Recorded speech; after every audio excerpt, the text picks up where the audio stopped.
This program is brought to you by the Brennan School of Business at Dominican University, along with Professor ZACK Ross.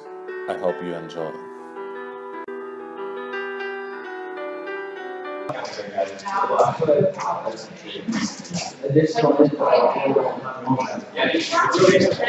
You guys done? Yeah. Yeah. I'll hang with them.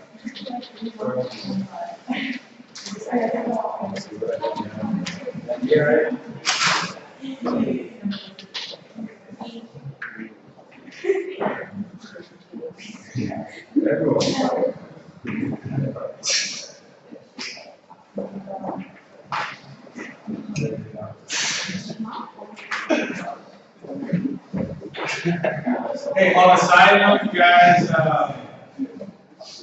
people like me have been around for a long time. But no, if you ever need any help, like, hey, what should I do about applying for a job? Or hey, you want to take a look at my resume?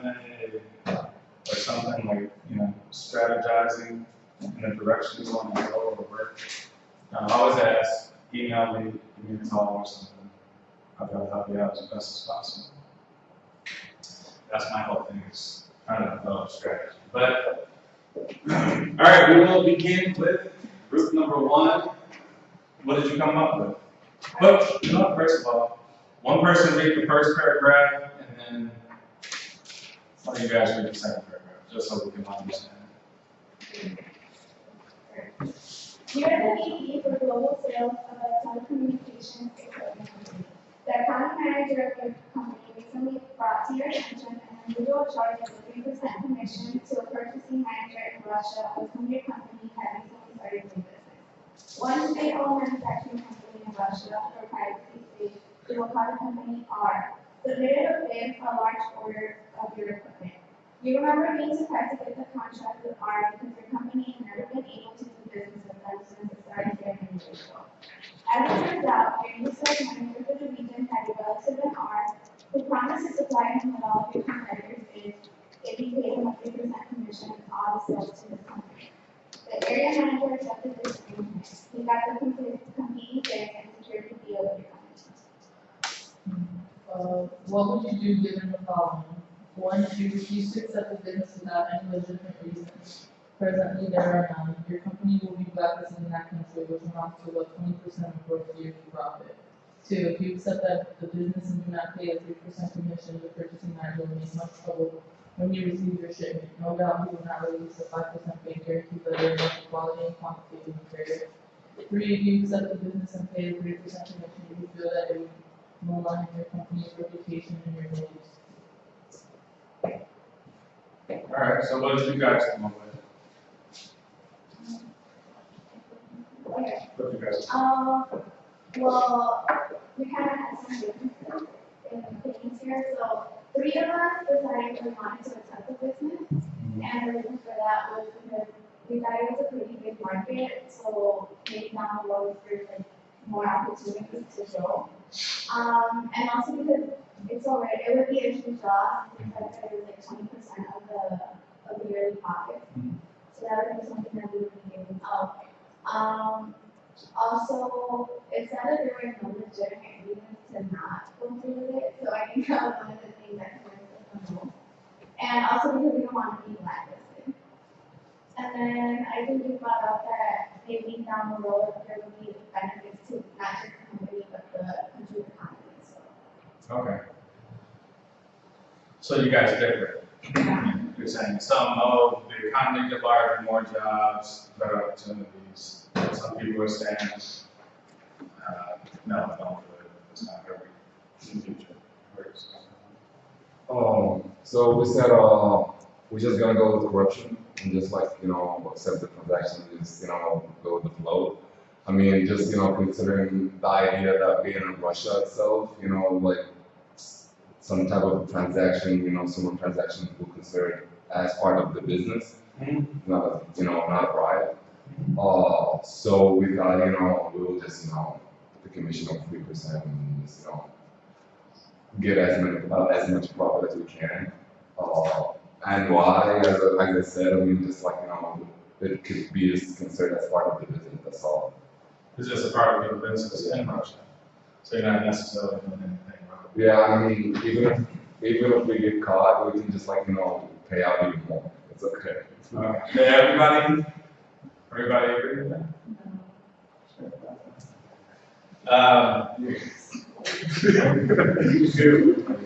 We all agreed to pay 3% because this guy is getting us these contracts, even though he did it already. Like at first we didn't agree with it, but we got a very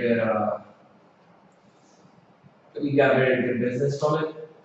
So we're just gonna pay 3% and then deal with the repercussions later. And then if we need to fire the guy, we just waive it all on him since we are paying 3%. So you kind of strategize to put yourself in a unique position that you will work with this guy. You're gonna pay him 3%? Yeah. Or you're not gonna pay him 3%? Oh, yeah. Okay. Or you deal. Yeah. So basically, all the risk goes on him. Yeah. Okay. And even your manager, you probably fired him by saying you didn't really know, you didn't have information that you gathered legally, or however you got it. Okay. Last but not least. So, I mean, it's already happened, and since we noticed it, it's already on our books. And since we're doing this for the state-owned government, I feel it's public information at this point, right? Because on our books, if someone comes in and audits us, they're gonna find it out too.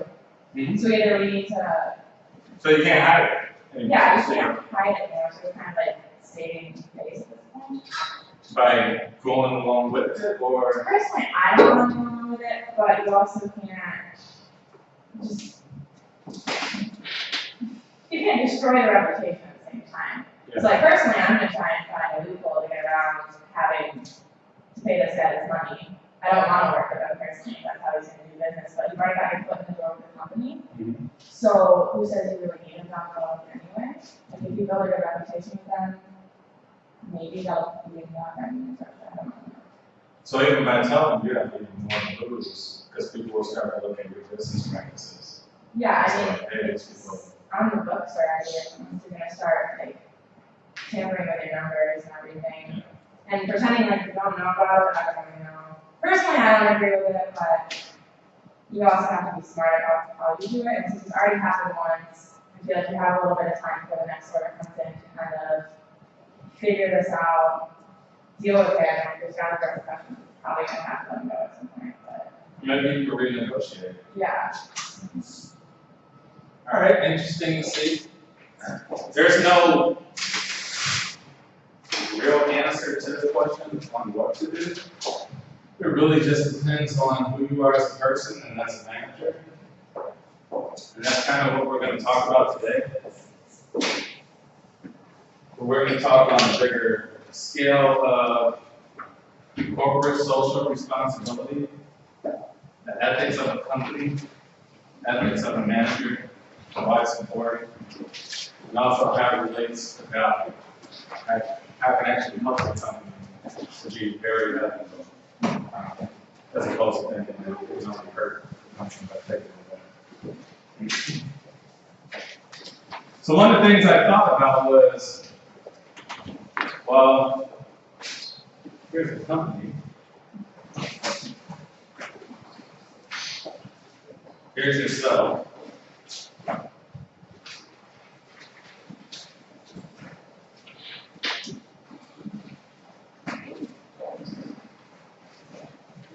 And let's say what makes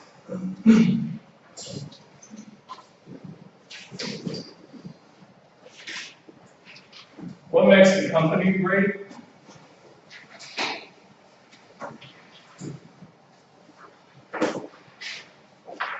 Let's say what makes you great?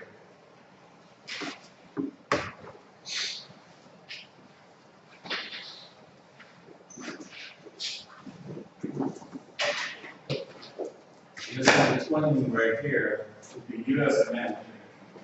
Optimally, you will transfer to the company and either make them great or make them fail. Not necessarily fail, because it's not great.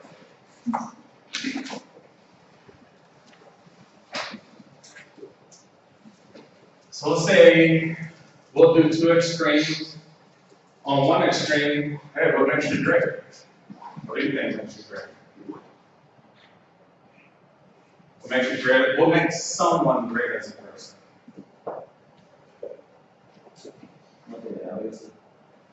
Their values.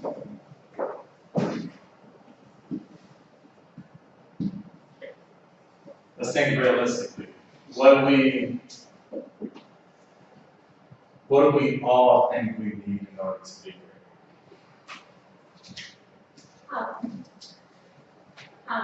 Power? I'm pretty sure everybody wants some sort of power, I suppose.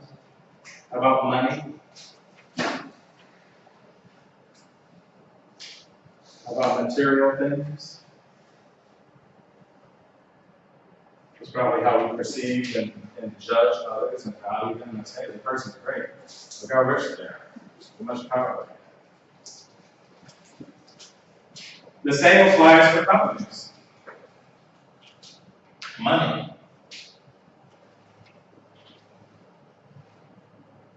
Let's say operating within the law. We're not going to say legal. But that's a relative term because a country or a region you're working in has different laws, etc. So let's say within the country or region, within the region.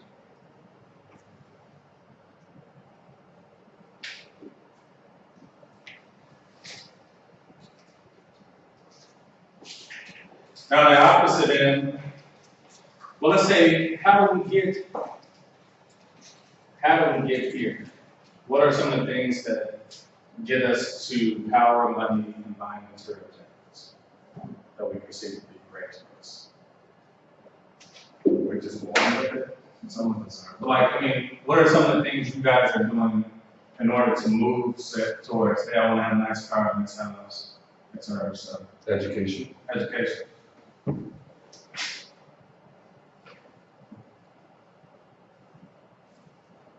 For a company, it's the same thing. It's information. You want to have the best, most up-to-date information. And that's how you make your decisions. All decision making is based on good information or bad information. How else do we get here? We use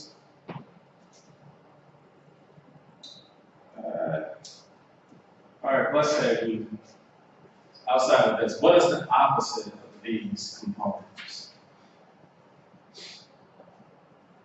What are some things we can actually utilize? Let's say usage, right? So let's say how we can use information in education.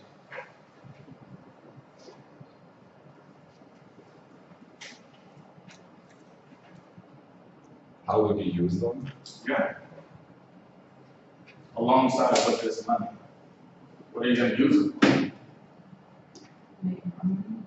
So it makes it easier to make more money, right?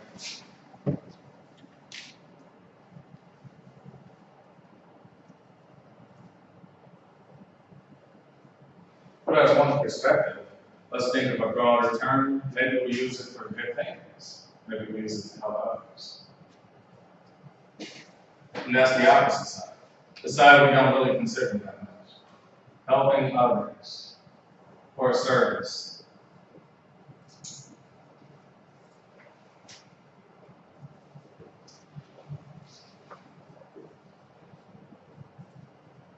Why is this important? It changes people's lives.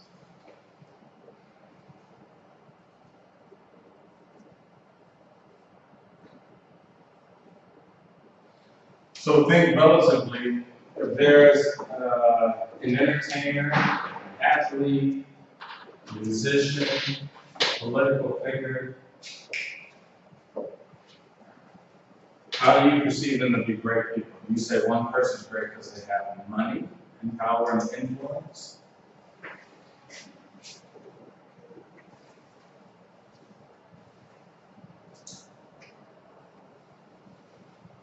Or would you say that they're great because the way that they utilize things to help others, to combat social issues?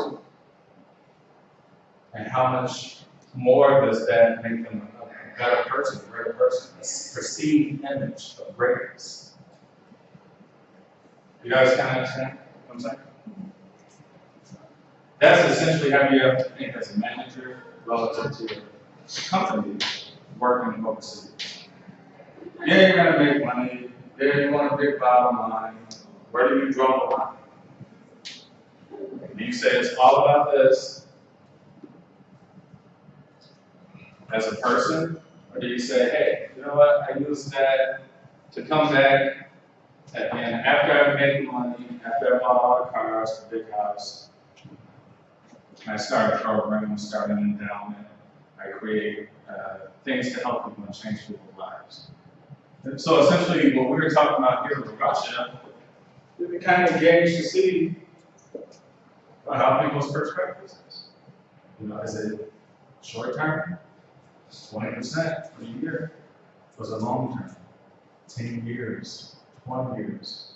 How is that sort of mind frame going to impact you 10, 20 years down the road if that's just the policy we set? Hey, we do business the way they want us to do business, and that's it.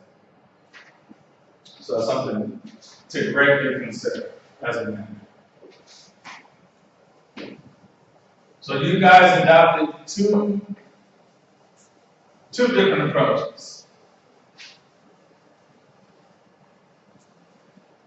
Let's say philosophical managerial approaches. Some of you guys were saying this universalism.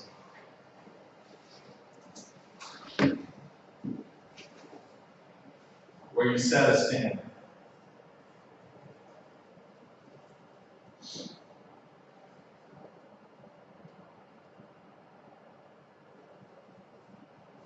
And you follow it wherever you go.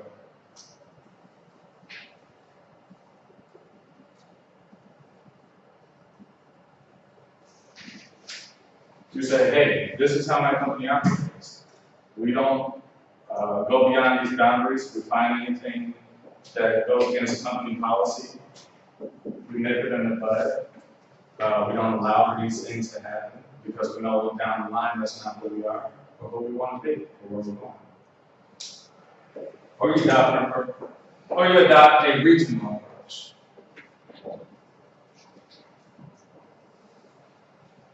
You say, I do business the way everyone else here does.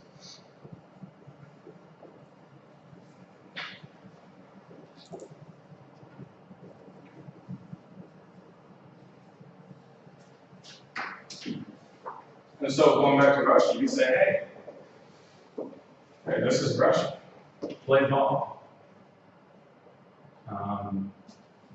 And it's not illegal here. Maybe our headquarters are in the United States, but this particular business operates here. We're working within their laws, we're not breaking any laws. This is just the method, this is the culture here. Will you face backlash in the United States? Back at the headquarters for that? If you ever get found out? You can apply for child labor laws. Say, hey, well, we got a small manufacturing facility here outside Chicago. We pay them $20 an hour to create clothes. Then we got another subsidiary in Bangladesh that makes clothes. They made 65 cents an hour. So these are a lot of things to consider when making these types of decisions. And once again, it's all relative to your style. What is your managerial style? Are you a bottom line person? Are you a middle person? Where you do a little bit of both?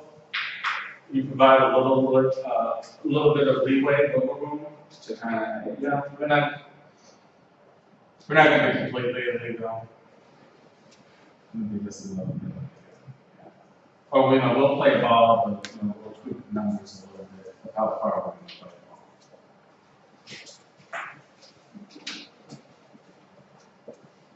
Any questions?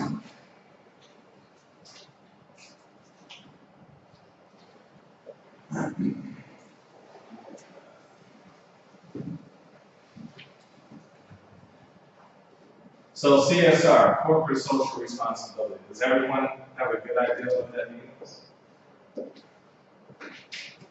I know someone asked last class, what is CSR? Were you guys taught CSR in like previous classes?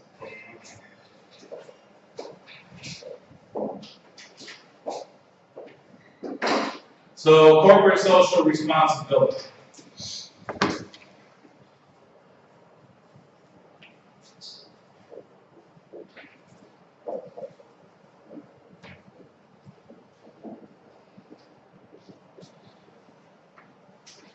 This focus right here is doing good primarily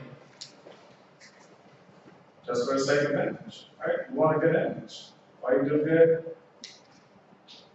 Because you want to be perceived a certain way by your consumers, by your stakeholders.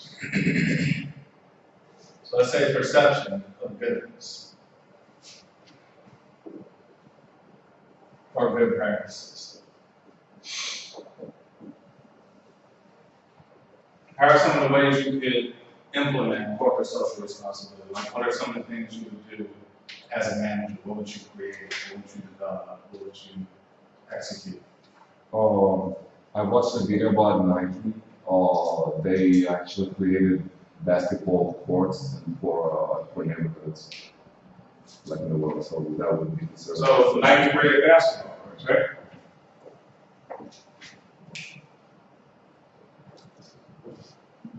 So facilities for communities, right? Yes. Community basketball courts. Anything else? Tom's has like a give back. Tom's shoes. And where we recognize classes. So Tom's do all these really great social programs and give away things. Just pay a fair wage. Fair wage. Fair living wage. BP company, British Petroleum, they actually provided like facilities to purify water in Algeria. Okay.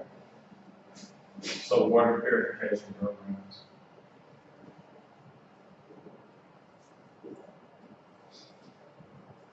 So if you did all of these things under corporate social responsibility, you're looking towards image.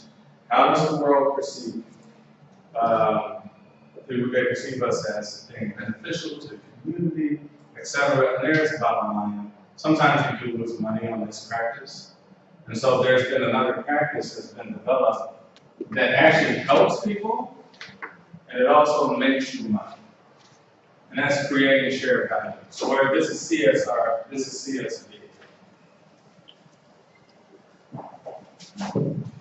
Corporate social responsibility is a short-term managerial plan. CSV is long-term.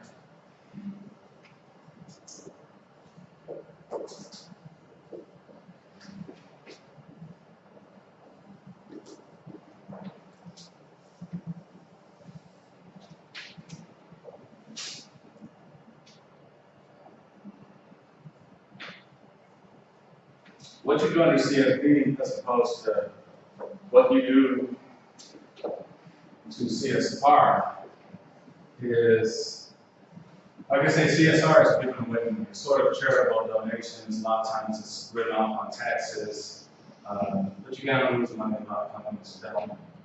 But it's really just a marketing. It's a tool of marketing. How do you market it to say you're doing this and that, so that you keep a good image and good perception of your company, your brand, etc.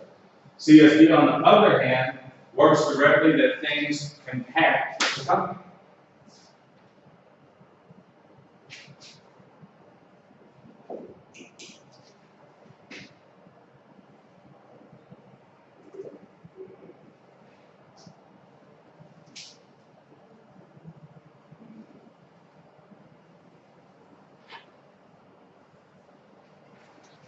So this is just your immediate environment. You're doing things that will come back to you. So for example, we talked about water purification. BP to implement something that would allow people to drive more. So you create a shared power. You create a program where people drive more, therefore they get more oil or gas. So you create programs to help people gain an economic footing.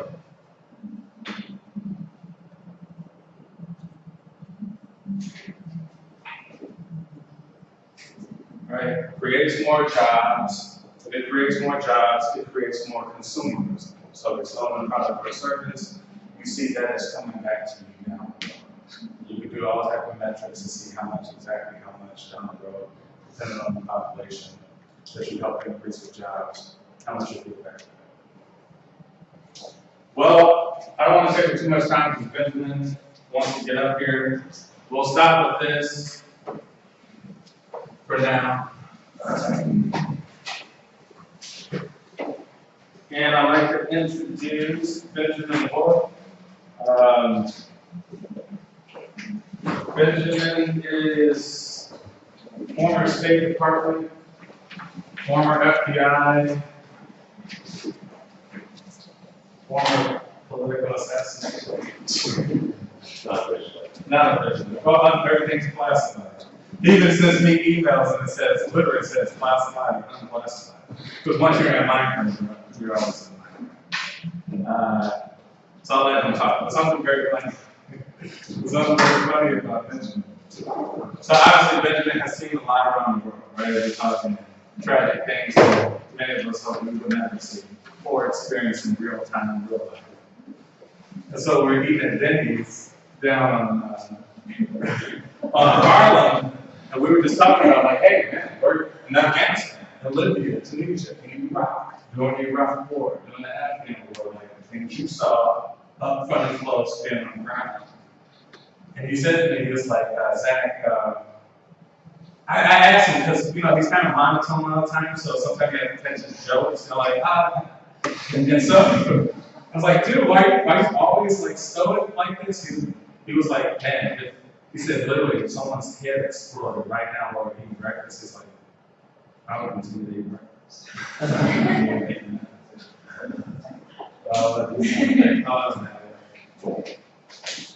Hi. Again, as Zach mentioned, we know we go through school both finishing our doctorate degrees downtown, and we met during residency. And I'm always looking for classmates at the PhD level. They call them cohorts. I'm always looking for fellow cohorts that are involved, that are actually practitioners of the things they're teaching. And I hope you're appreciative of Zach as a professor. He's a true practitioner. He has a few businesses, he owns a few buildings. He's actually doing the things that he's teaching here. It's wonderful to have professors like that. Many of your professors have never practiced in their fields. Many of them don't have the great experience that he has. So be appreciative of solid professors like that. And with regard to this exercise we just did, this is very real. I never took business classes. I'm not a business person. But working and living overseas, you will find that these ethical dilemmas come up every day. I talked to my group for a little bit about working at different American embassies. I'll go through my bio with you in a minute, but it's very normal to have someone in a foreign country who's kind of a fixer or a local liaison that helps you get business and helps you accomplish the goals that you're trying to accomplish. And it's really easy to get pulled into this, oh yeah, we're paying 3%. Don't give into that. Don't give into corruption. Don't give into influence or extortion. You're here to learn business and also ethics. If you're already giving into corruption at 20-something years old, just imagine what happens when you have a big business and there are millions of dollars on the line. We had a mock board meeting, and I was the only one to say no. In the absence of proper leadership, do the right thing. A side note, you guys, too. Also, me and Benjamin both have psychology as our doctorate background. So everything we talk about is behavior, observing people's behavior, but we do it on a global scale. How do you observe and see the little nuances in how people do things around the world? How do you perceive their religious beliefs and to work around things like that? Their ethics, their morals, their behavior, their system, their history, their anthropology. So a lot of stuff we think about is perspective and perception. We essentially try to see how people think. Even I observe all of you to get a psychological profile to see who you are as a person, how you think, what you're gonna say, and how you're gonna behave. But no, continue. Sure. I grew up in a small town in Ohio, and I went to a state university. And during my university time, I did an internship in DC, and I was recruited by the FBI right out of college. I met a woman who seemed very mysterious at the time, and she said, "Hey, what do you want to go to college?" I said, "I'd love to work for the federal government. It seems like a great place to work. I can travel." And she said, "Hey, you should fill out this application." I said, "What is it?" She said, "I actually can't tell you what it's for." So of course I filled it out. And a few months later, you find out what it is, they call you and they start doing a background check. So after graduation, a few months later, I checked into the FBI Academy in Atlanta, Virginia, and was immediately assigned to my graduation. This is one of the assistant directors of counterintelligence, counterintelligence. That's at the Academy. That's our graduation. I was immediately put into a counterintelligence, counterespionage, counterterrorism group. Our money came from the United States Congress strictly for those three things. So we basically chased around, chased spies around the country and then overseas from time to time. During my time at the FBI, obviously I was there for September 11th. I was the first FBI responder to the Pentagon. I was part of the emergency response team, the chemical weapons hazmat team, and that gets into some pretty interesting cases. And if somebody has interest in the FBI, we can talk about that offline after class. After being with the FBI for 5 or 6 years, I said, I'd really like to get overseas. I think it'd be interesting to work and live overseas. So I joined the State Department. They were taking foreign service officers. They were looking for diplomats at that time. And the war on terrorism had started. Globalization was really taking its hold on the world, and they were looking for people to go spend time in embassies. Foreign service officers or diplomats do is we go and live overseas. We are the local liaison to the American government. So I lived in places like Algeria. I heard Algeria. Are you Algerian? No. Okay. Lived in Algeria, Iraq, Saudi Arabia, Israel, Pakistan. I was mostly in Africa and the Middle East. Lived in Senegal, Morocco, Mali, Mauritania. I spent 15 years almost essentially overseas. It's China. I was selected to travel with the Secretary of State and the President for 2 years. I was at the United Nations for a year. That's Air Force One. It's the best way to fly in the world. And then, after 15 years of being overseas, away from friends and family, and being in this very strange world, I said, I think I want to go back to America and finish my school. And the State Department said, great, go finish your PhD. And 3 years later, here I am. And that's when I met ZACK. Me and ZACK have known each other for a short while, but like I said, when you find people like ZACK, as practitioners and good speakers, migrate towards people like that. Find people that are active and always trying to further themselves and evolve as people. Very important. And so when ZACK asked me to come talk to you, he said, I asked him, what do you want to talk about? He said, talk about culture and leadership. So I was up all night trying to figure out how do you learn culture and leadership. And I think I figured it out. 6 years ago, in the New York Times, August 1st, 2010, there was an article in the business section. A very prominent businessman was being interviewed by the New York Times, and they said to him, they asked, the final question for the interview was, what advice do you have for young men? What is the one piece of advice you can give all young people that are graduating from college? He said, that's easy. 3 words. What do you think they were? Be super patient. What's that? Be super patient. Be patient, not bad. What else? What are the possibilities? What are the 3 words that can change your life? Money, money, money. Well, leave the country. Get a passport, leave the country. Why would a prominent business leader tell young people to leave the country? What's that? Okay. That's the big picture But let's think about it, let's chop it up into smaller pieces. When you're planning a trip overseas, how many of you have traveled overseas? Excellent, excellent. How many of you are born overseas? Maybe. So let's think about something. If you're a business executive and you're trying to find the best possible talent, what are the characteristics you're looking for? Let's frame it very simple. You are going to take an international trip. You're going to go overseas. What is the first thing you have to have? Open mind. Excellent. Adaptability. Brilliant. But the first thing is what? Initiative. I want to go somewhere. I want to do something. So you're showing initiative. Then, what's the second thing you do when you're planning a trip? Where am I going? How am I getting there? Logistics. How am I paying for it? Financial management. Who am I going with? I'm going to travel alone.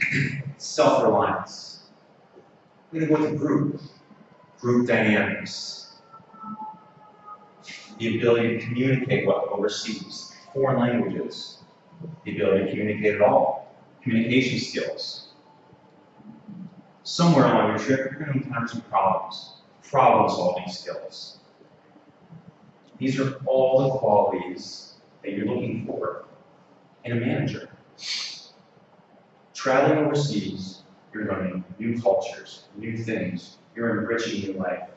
You're getting your passport. You're learning about currency. These are all things you as business people should be doing as often as possible. So I've lived in Africa, lived in the Middle East. I've traveled around the world dozens of times. What does that do for me?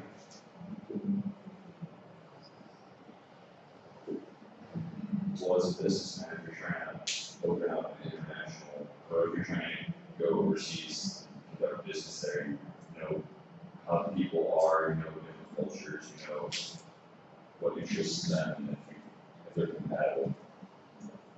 Good. It's giving you experience.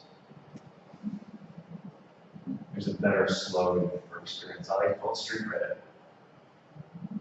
When you have street credit, you have experience, you have cultural competency, and you have all of those skills we just talked about: adaptability, team building, flexibility, financial management.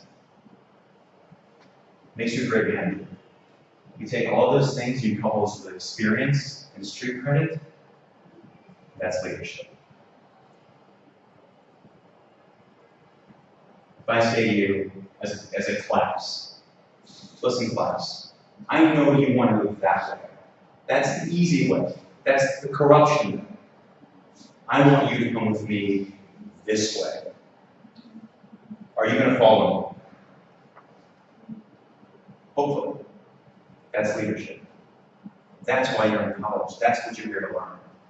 You're here to build on these basic skills to make you a better person, a better adult, a better manager, and ultimately, a better leader. I've never forgotten our rule. If you don't have a passport, please get a passport. Leave the country. Buy a ticket. Study abroad is a tremendous way of doing that. It's rolled into tuition already. You're going to have to take out more money. Get overseas as soon as possible.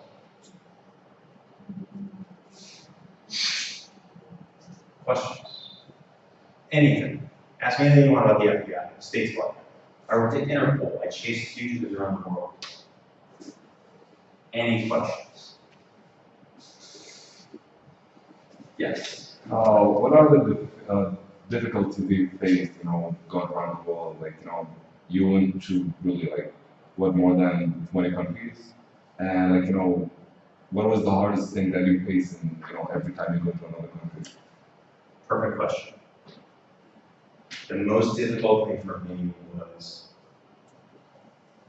cultural competency. And I know that sounds strange. After you travel abroad, you think you would just get that. Every country, and this is perfect question for this class. Every country you go to, every city you go to, every culture you meet is going to be completely different than the next. You may think that they're not. Believe me, they're all completely different. From the villages, to the towns, to the cities, to the regions. I was the worst offender. I was born in a very small town. I took my ideology, the way I was raised, the way I thought things should be, and I forced that a lot of times overseas. It doesn't work. I found that out the hard way many times. It's incredibly humbling. That's what the travel does for you. It teaches you, oh, you know, this part of Brazil is completely different from this part of Brazil. Understanding culture, understanding people, understanding languages, truly the most challenging aspect of our jobs as diplomats, as government employees, and kind of as humans. I mean, anytime you travel, you are a diplomat for this country or for your home country. And it's incredibly difficult to put your prejudices, your ideas, the way you're raised, all that aside, and try to be a part of the community you're actually in, and to learn from them. Incredibly humbling, but the most wonderful thing you can do. Did you ever compromise your personal ideologies? Not yet. Not yet. I live a very strict lifestyle. Always have. And maybe that's bad. I'll be the first to admit that. I'm not as flexible as I should be sometimes. And that goes with cultural competence. You're going to learn when you're in Algeria. Listen, you're going to sit, you're going to have tea 4 hours before you can even think about talking about business. 4 long hours of very strong tea. And you're going to meet their family. And then you're going to meet their extended family. And then you're going to go to the village. And you're going to do crazy things and have great experiences. And that's part of learning new culture. And that's how you start getting business relationships, personal relationships, government relationships. In America, as many of you know, if you weren't born and raised here, we're very business oriented. We shake hands, we stand far away from people, and we talk about business immediately. Slow down. Learn the culture, learn the people, understand that cultural competency will make you a better leader, a better manager, a much better business person. Yes. So when you actually go to other countries, do you study and read about them first, or you just go and experience whatever happens there? What would you do?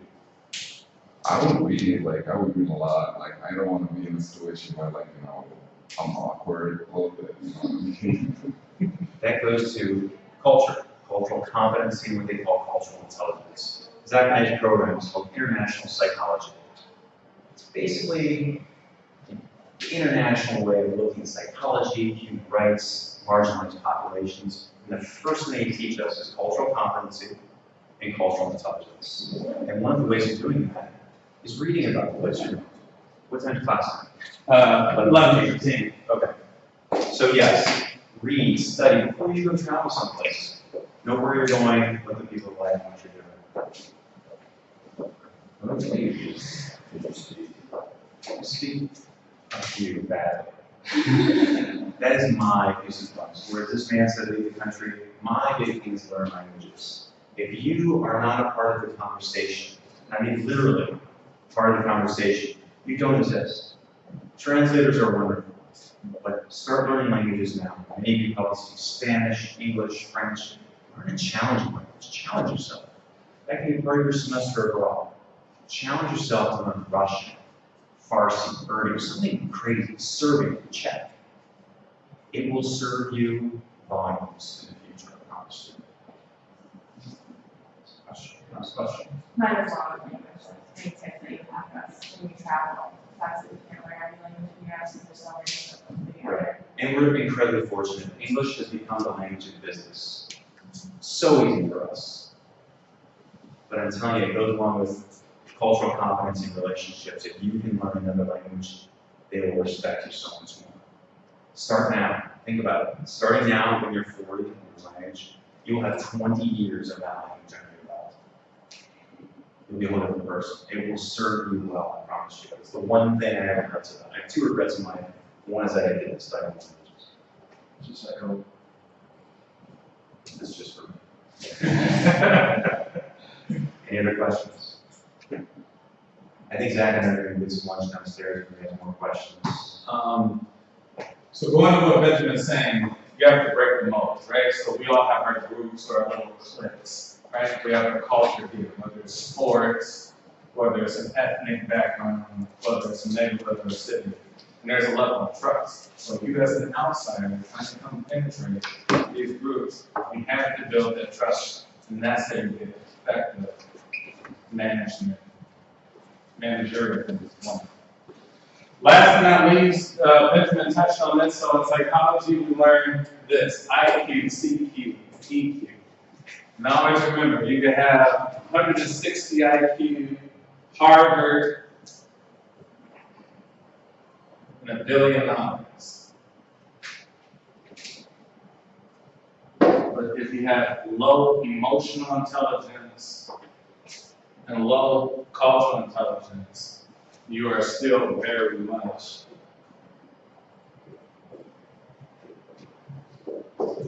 there.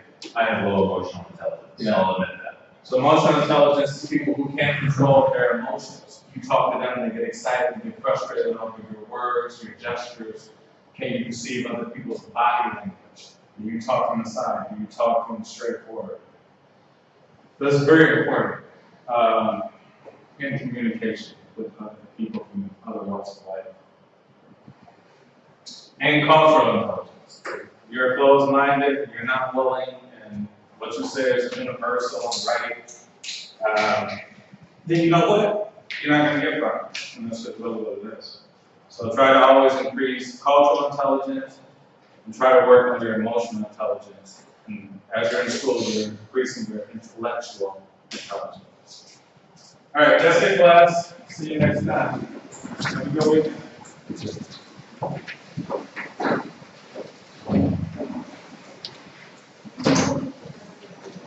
Yeah.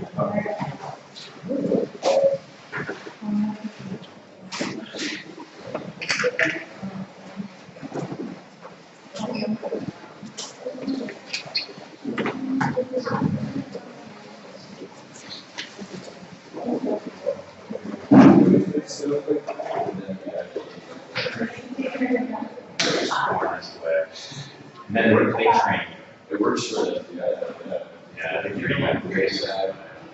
And take care of it. You know, I worked in that.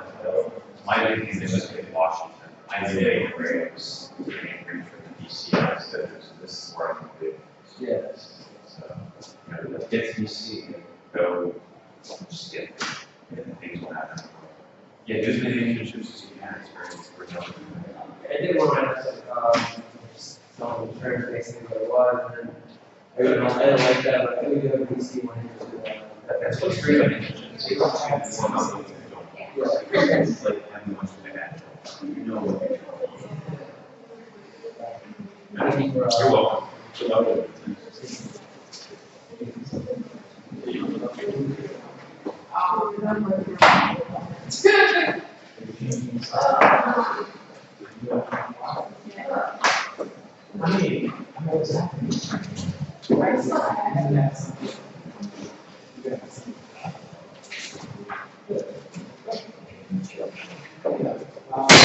So, actually, that's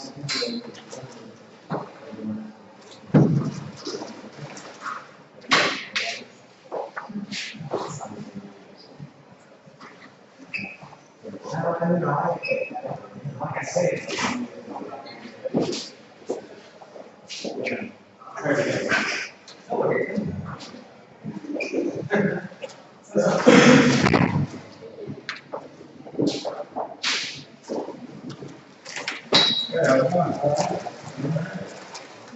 Yeah, I was familiar with your teachings, but this is a set of preference. Other than one semester.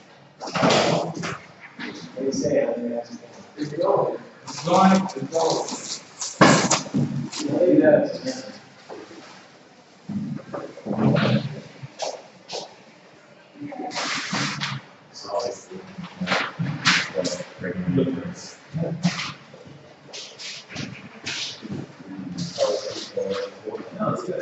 Hey,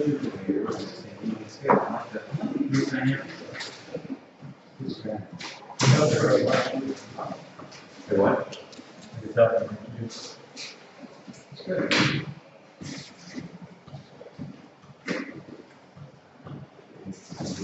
Yeah, we love the thing. I'd rather come here than go to Martha.